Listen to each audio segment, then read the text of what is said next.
నమస్తే. మనతో పాటు అయితే వట్టి జానయ్య యాదవ్ గారు ఉన్నారు. మరి అన్నతో మాట్లాడి అసలుకి కొన్ని మాటలు తెలుసుకుందాం. నమస్తే అన్న. నమస్తే సోదరి. అన్న, బీసీ వాదం గురించి అయితే ఇప్పుడు చాలా జరుగుతుంది. మనకు తెలిసిన నిన్న ఎమ్మెల్సీ ఎలక్షన్స్ లో మనకి ఇప్పుడైతే గట్టి పోటాపోటీగా ఒకరైతే గెలిచినారు. బీసీ నుంచి మల్క కొమరయ్య గారు గెలిచినారు. మళ్ళీ ఇప్పుడు ఇంకొకటి కూడా చాలా గట్టి పోటీలో గెలవబోతుందని తెలుసుకుంటున్నాం. అయితే మరి బీసీ వాదం ముందుకు రాబోతుందన్న మరి? అవును, 100%. దానికి నిదర్శనమే ఇప్పుడు ఈ ఎన్నికలలో ఏదైతే కాంగ్రెస్ పార్టీకి ఒక 125 సంవత్సరాల చరిత్ర ఉంది, బీజేపీకి 40-50 ఏళ్ళ చరిత్ర ఉంది, బీఆర్ఎస్ పార్టీకి ఒక చరిత్ర ఉంది. ఈ పార్టీలన్నిటి చరిత్రల్ని ఒక నెల రోజులు పుట్టినటువంటి ఉద్యమం మరి వాళ్ళందరినీ కూడా షేక్ చేసే పరిస్థితికి వచ్చింది. అంటే దీన్ని బట్టి భవిష్యత్తు బీసీలదే. భవిష్యత్తులో ఈ రాష్ట్రాన్ని పరిపాలన చేయబోయేటటువంటి వాళ్ళు బీసీలు అనేటటువంటి సందేశం చాలా క్లుప్తంగా ఇక్కడ ఉండబడినటువంటి అగ్రవర్ణ పార్టీలన్నిటికీ కూడా మా బీసీ సమాజం అంతా తెలిపిందని అనుకుంటా ఉన్నాం. 2028లో వచ్చే ఎలక్షన్స్లలో బీసీ రాజ్యాధికారం ఏలబోతుంది అని అన్నారు. అది నిజమే అంటారా? మీరే చెప్పాలి, మీకే అర్థమవుతుంది కదా. దానికి నిదర్శనం ఇది అంటారు. ఇప్పుడు ఈ 3 ఎన్నికలలో మల్క కొమరయ్య గారిని బీజేపీ టికెట్ ఇచ్చినప్పటికీ బీసీలు సపోర్ట్ చేస్తే ఫస్ట్ ప్రయారిటీ ఓట్లతో గెలిచి బయటకు వచ్చింది. ఇవాళ అదే హరికృష్ణ గారికి ఏ పార్టీ సపోర్ట్ లేదు, వెనక 100 కోట్ల రూపాయలు, ఓన్లీ బీసీ వాదం మాత్రమే ఉంది. అట్లాంటి వాదంతో ఈ నెల రోజులలో మా వాదాన్ని చూసి పోటీలకు పోయినటువంటి హరికృష్ణ గారు ఏళ్ల చరిత్ర కలిగినటువంటి కాంగ్రెస్ పార్టీని బీజేపీ పార్టీని గడగడలాడిస్తూనే ఉండి ఇంకా కూడా అంటే వాళ్ళ వెన్నులో వణుకు పుట్టించుకుంటా ఇవాళ నువ్వా నేను అనేటటువంటి టఫ్ ఫైట్ ఇచ్చినటువంటి చరిత్ర. అంటే ఇదంతా కూడా ఏంటంటే 7-8 దశాబ్దాల నుండి ఎవరైతే ఈ రాష్ట్రంలో ఉండబడినటువంటి మైనార్టీ వర్గాలు మేజర్గా ఉండబడినటువంటి మా జాతుల్ని పరిపాలన చేసుకుంటూ ఈ జాతులను అనగదొక్కేటటువంటి కుట్రలు చేస్తూ ఉన్నారు.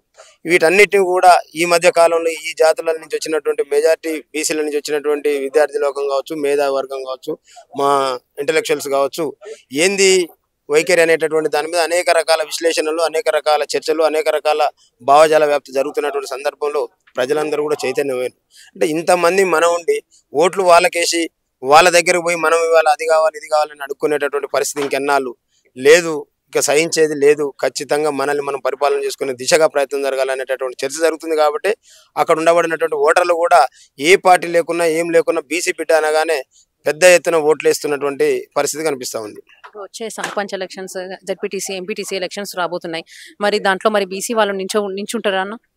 ఇప్పుడు చూసారు కదా, ఇక్కడ మా ఇంటలెక్చువల్ ఫోరం పెద్దలు గౌరవనీయులు మాజీ కలెక్టర్ చిరంజీవులు గారి నాయకత్వంలో ఈ రాష్ట్రంలో ఉండబడినటువంటి బీసీ భావజాల వ్యాప్తి చేస్తున్నటువంటి బీసీ లీడర్షిప్ అంతా కూడా ఒకే వేదిక మీదకి వచ్చి రాజ్యాధికారాన్ని అందుకోవాలనేటటువంటి ఒక ఐక్యతా రాగం వినిపిస్తున్నటువంటి సందర్భం. ఇవాళ ఇక్కడ కూర్చున్నటువంటి మా వర్గాలన్నీ కూడా భవిష్యత్తులో రాజ్యాధికారం రావాలంటే ఖచ్చితంగా ఇండివిజువల్గా కాకుండా కలిసి పోరాటం చేయాలి, కలిసి కొట్లాడాలి. ఏదైతే తెలంగాణ మూవ్మెంట్ జరిగిందో ఆ మార్గంలోనే మనం అందరం కూడా పోరాటాన్ని కొనసాగించి బీసీలని రాజ్యాధికారంలోకి తీసుకొచ్చుకోవాల్సిన అవసరం ఉందనేటువంటి వాస్తవాన్ని గుర్తించారు. కాబట్టి ఆ వేదికలు ఏర్పాటు అయితే దాని తర్వాత ఖచ్చితంగా రాబోయే 2-3 ఏళ్లలో ప్రజలను చైతన్యం చేసుకొని బీసీ ఇంటెలెక్చువల్స్ ఏదైతే బీసీ జాక్స్ ఉంటే వాళ్ళు ఎవరినైతే సూచిస్తారో వాళ్ళకు ఓట్లేసే విధంగా ప్రజలను చైతన్యం చేస్తాం. తీన్మార్ మల్లన్న సస్పెండ్ వెనకాల కాంగ్రెస్ రాజకీయ నాయకుల హస్తం ఉందని అనుకుంటున్నారా? ముమ్మాటికి కాంగ్రెస్ పార్టీలో ఉండబడినటువంటి అగ్రవర్ణాల కుట్ర ఉంది. ఎందుకు అంటే కాంగ్రెస్ పార్టీ అలా ఒక గొప్ప నినాదాన్ని ఎత్తుకుంది భారతదేశంలో రాహుల్ గాంధీ గారు. అదేంటంటే ఈ రాష్ట్రంలో ఈ దేశంలో ఎవరెంతో వాళ్ళకంత అనేటటువంటి నినాదం. అంటే ఎవరెంతో వాళ్ళకంత అనే నినాదం బలపడితే ఇక్కడ ఆ వాదంతోనే ఆ నినాదంతో ఇక్కడ ప్రజలను చైతన్యం చేస్తున్నటువంటి తీన్మార్ మల్లన్నతో వాళ్ళకి థ్రెట్ ఉంటుంది అగ్రవర్ణాలకు అనేటటువంటి భయంతో ఇవాళ వాళ్ళు చేసినటువంటి తప్పుల తడక కొలగానని ప్రశ్నించినటువంటి వాళ్ళు ఈ రాష్ట్రంలో అనేక పార్టీలు, అనేక ప్రతిపక్షాలు, వాళ్ళ పార్టీలో ఉన్నటువంటి వర్గాలు కూడా ప్రశ్నించినాయి. అయినప్పటికీ అది తప్పని ఒప్పుకొని మన రీసర్వే కూడా పోయినటువంటి చరిత్ర కాంగ్రెస్ పార్టీ. రీసర్వేకి పోయినంటేనే అర్థం మల్లన్న గారు మాట్లాడింది కరెక్ట్ అని. మరి మల్లన్న మాట్లాడింది కరెక్ట్ అయిన తర్వాత మల్లన్నకి ఇచ్చిన షోకాజ్ నోటీస్ తప్పే కదా. మరి అది తప్పైనప్పుడు ఆయనని సస్పెండ్ చేయాల్సినటువంటి పరిస్థితి లేదు. కానీ మల్లన్న అంటే ఒక రకమైనటువంటి భయం. అంటే ఈ వర్గాలని చైతన్యం చేస్తున్నటువంటి సందర్భంలో మాకున్నటువంటి ఏకైక పార్టీ కాంగ్రెస్ పార్టీ మరి ఇందులో నుంచి మమ్మల్ని తరివేసే పరిస్థితి వచ్చి బీసీలు ఈ పార్టీని ఓన్ చేసుకునే పరిస్థితికి వస్తుంది అనేటువంటి దుర్మార్గంతో ఇవాళ వాళ్ళ నాయకత్వంలో జరుగుతూ ఉంది. కాబట్టి వాళ్ళ సస్పెండ్ చేసిన పరిస్థితికి వచ్చి సస్పెండ్ చేసారు. దాన్ని ఇక్కడ ఉన్నటువంటి ప్రజలందరూ కూడా స్వాగతిస్తూ ఉన్నారు. మా నాయకుడు ఆ పార్టీలో ఉండి ఆ పార్టీని లేపే కంటే మా జాతులు మేలుకొల్పి మా బీసీలందరినీ కూడా ఏకం చేసేటటువంటి అవకాశం వచ్చినట్టుగానే భావిస్తూ ఉన్నారు. కాబట్టి అది కూడా ఈ బీసీ వర్గాలకు మంచిదిగానే భావిస్తూ ఉంది. నెక్స్ట్ బీసీలో ఉన్న తీన్మార్ మల్లన్న గారు కార్యాచరణ ఏంటి అన్న? ఏం లేదు, ఇక్కడ ఉండబడినటువంటి అన్ని సంఘాలను ఏకం చేసుకుంటూ బీసీలను చైతన్యం చేసేటటువంటి పనులనే కుంటం రేప నుంచి బీసీలకు జరుగుతున్నటువంటి అన్యాయం ఈ 75-80 ఏళ్ల నుంచి ఏ డిపార్ట్మెంట్లో ఏ రకమైనటువంటి అన్యాయం జరుగుతుందో, ఎక్కడ ఏ రకమైనటువంటి అన్యాయానికి గురి చేస్తూ ఉండరు, ఎక్కడెక్కడ ఉన్నటువంటి మా వర్గాలను ఏ రకంగా హింస చేస్తూ ఉండరు, ఏ రకంగా నిర్బంధిస్తూ ఉండరు అనే అన్నిటి మీద కూలంకుషంగా వాళ్ళ ముందల అరటిపండు ఒలిసి పెట్టినట్టుగా మా జాతుల ముందల పెట్టి మా జాతులను చైతన్యం చేసుకొని అంతిమంగా రాజ్యాధికారం. అయితే అధికారం పార్టీలో ఉన్న తీన్మార్ మల్లన్న గారే మళ్ళీ అధికారం పార్టీ వాళ్ళని అట్లా తిట్టడం అనేది అసలుకి తప్పు అని వాళ్ళ కాంగ్రెస్ నాయకులు అంటున్నారు. అధికారంలో ఉన్న పార్టీ అంటే ఆ పార్టీ అధికారంలో రావడానికి గల కారణాలు, ఆ పార్టీ అధికారంలో రావాలంటే ఆ గతంలో ఉండబడినటువంటి పార్టీ చేసినటువంటి దుర్మార్గాల మీద ప్రశ్నించి వాళ్ళ తప్పులను ఎత్తి చూపించి ప్రజల్ని చైతన్యం చేసి ఈ పార్టీ అధికారంలోకి వచ్చింది. ఈ పార్టీ అధికారంలోకి వచ్చేటప్పుడు ఇక్కడ ఉన్నటువంటి మేజర్ బీసీ వర్గాలకు ఏం హామీ ఇచ్చింది? ఇవాళ 42% రిజర్వేషన్ కావచ్చు, సంవత్సరానికి 20,000 కోట్ల బడ్జెట్ కావచ్చు, ఇక్కడ ఉన్న బీసీ ఎంబీసీ వర్గాలకు ప్రత్యేక కార్పొరేషన్లు కావచ్చు, వీటన్నిటి మీద కులగణన కావచ్చు, అన్ని హామీలు ఇచ్చి వాళ్ళ అధికారంలోకి వచ్చినాం కదా.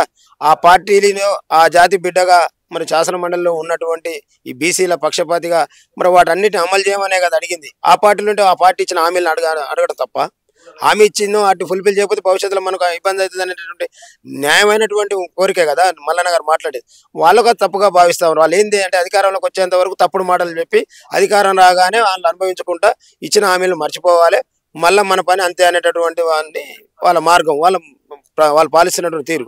కానీ దానికి వ్యతిరేకంగా మనం హామీ ఇచ్చినాం అనేటటువంటి వాస్తవాన్ని ఎప్పటికప్పుడు గుర్తు చేయడంతో ఆయనను సస్పెండ్ చేశారు. సస్పెండ్ చేసి ఇవాళ ఆ పార్టీ మనగడని కాపాడమనండి. ఇవాళ కేసీఆర్తో కొట్లాడినటువంటి మునగాడు మల్లన్న 100 రోజులు జైలు పోయి ఎవరికి చరిత్ర ఉంది కాంగ్రెస్ పార్టీలో? ఏదో ఆ గాలి తీసుకొచ్చి ఆడ పెడితే ఇవాళ గెలిచి వచ్చి ఇక్కడ కూర్చొని మేమేమో చేస్తున్నాం, మాకేదో నడుస్తుంది, మాకేదో ఎదురు మళ్తా ఉండని అంటే కరెక్ట్ కాదుగా. ప్రజలు చూస్తూ ఉంటారు కదా.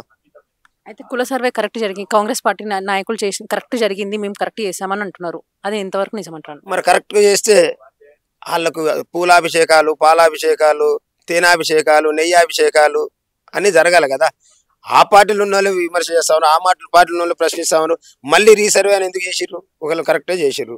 ఇది ఆ ముఖ్యమంత్రి గారే మాట్లాడి నేను ఇంత గొప్పగా చేస్తే మీరు ఎవరు నన్ను ప్రశంసిస్తలే, నన్ను అభినందిస్తలే అని చెప్పుకుంటారు. అర్థం ప్రజలందరూ చూస్తారు కదా. వాళ్ళు మాట్లాడుకునే మాటలకు వాళ్ళు చేసే చేతలకు ఎక్కడ కూడా పొందన లేకుండా ఒక పద్ధతి లేదు, పాలు లేదు, గాలికి పోగైరు. ఇవాళ గాలికి పోగై ఉండి వాళ్ళు ఏం చేస్తారో అర్థం కాకుంటున్నటువంటి పరిస్థితి వాళ్ళది. బీసీ అందరు కలిసి ఒక కొత్త పార్టీ పెట్టే ఆలోచనలో ఉందా? మా సమాజం కోరిక మేరకు, మా జాతుల కోరిక మేరకు ఏదైనా చేస్తాం. అంతిమంగా రాజ్యాధికారం రావాలంటే మా ప్రజల అభిష్టం మేరకు నిర్ణయాలు జరుగుతూ ఉంటాయి.